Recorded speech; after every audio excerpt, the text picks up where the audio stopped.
Hello everyone.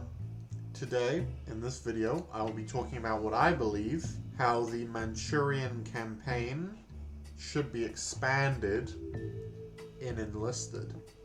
Now, I'll go over quickly of just some facts and stuff about it, just to get this over with. I know most people already know it because it's an expansion to something that already exists, not a new suggestion. That being said, there is something like Callan Goal, which was fought between the 11th of May to the 16th of September 1939. Whilst this short battle, while it is a short battle, I believe that it would give us just new content for Soviets versus Japan, which I think is very much worth it and well needed, because having just the same map over and over for Soviets versus Japan is very tiring. So getting something new would be good in my opinion. Also, of course, this battle took place in Manchuria, or around the Russo-Chinese border. But that being said, let's move on to the next segment. Alright, let's do quickly who fought here, which for the Allies / Comintern, we have the Soviet Union. And for the Axis / Greater East Asian Prosperity Sphere, I believe is the correct name, we have Japan and Manchuria, which was a Chinese puppet government of the Empire of Japan. Alright, well now you may ask, why should we get an extension to Manchuria?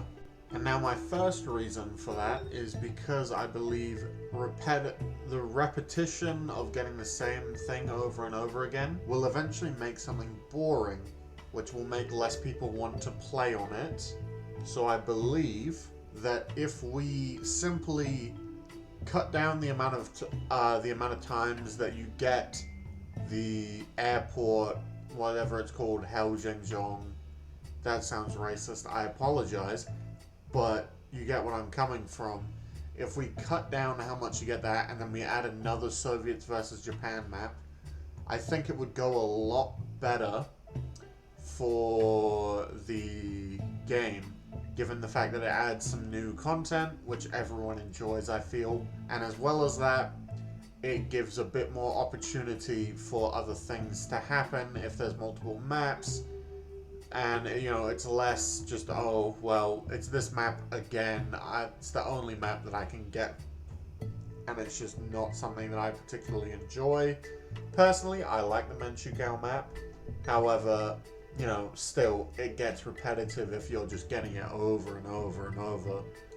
Alright, reason number 2, I believe that this would be good, is because we need more Japan maps in general, because we do not have many, and it's a bit of a shame, and I feel that it puts away more players from playing Japan, because the Pacific maps are shit, and if the only good map you get is Manchuria and Burma, that's a lot of garbage in between some good to mediocre maps. And probably averaging it out, you won't always have, you know, invasion or a game mode that you find fun.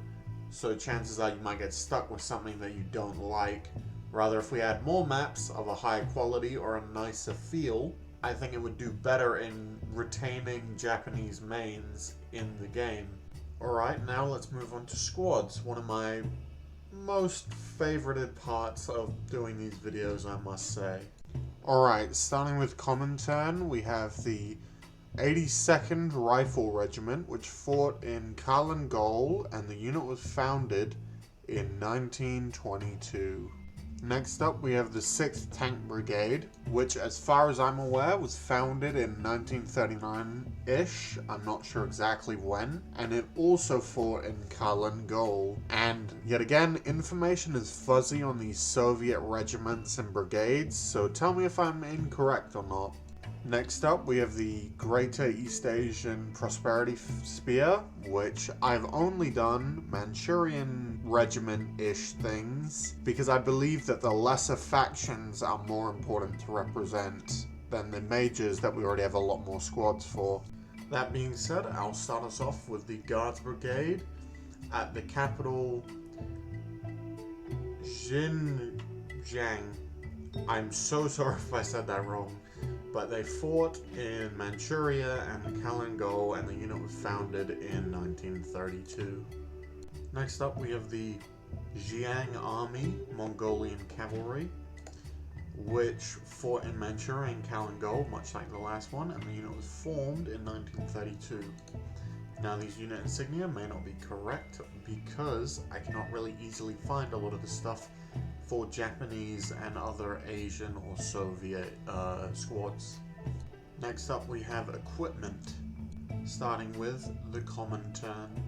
First up, we have the Fedorov Avtomat Top Fed, which is a, much like it stated, top-feeding Fedorov Avtomat. You know, make it full auto and a either machine gun or assault rifle, maybe even a select fire if you want to be weird about it. Next up, we have the Fedorov Avtomat Pan Mag, which I believe would make a good addition as a BR-3 machine gun, much like the Lewis gun for the Allies, or the Latini Celeranta Pan Mag bottom, but with the one on the bottom for the Axis. Alright, credit to Slacker with this one, but the KBP 65, which I believe would make a good addition as a event machine gun for a Soviet or Ukrainian squad, depending on which one the devs choose to give us, I guess, first. Finally, for the Soviets, the ZH-29 Chinese 20 round, which is a, of course, Chinese rifle that I believe was lend-leased from the Czechs. I think this would make a good addition, just as a new semi-automatic for BR-4 for the Soviets that I believe could be a nice addition. Now we move on to the Greater East Asian Prosperity Sphere, starting with Manchuria and then moving on to Japan. Next up, the Liao Type 13 rifle for Manchuria. I believe this would make a pretty good addition, as it is just a new bolt-action rifle for the Japanese faction.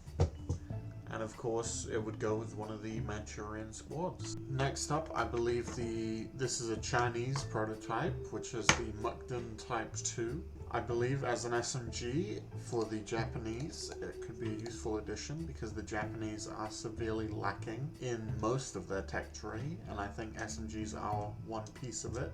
So I believe that's why this would make a good addition. Next up on the list is the Carcano Type 1 rifle. This is a Japanese Carcano that was used, I believe, by the Japanese army. I think it is an interesting piece of history, and also Japanese-Italian stuff, pasta and sushi, both very cool things. Just saying. And finally, the Hori 2. This is a real thing of the Hori in the game, as far as, or somewhat real. This was in Slacker's video, so that shout out to him. But that's the end of this video. Thank you for watching, and have a wonderful day.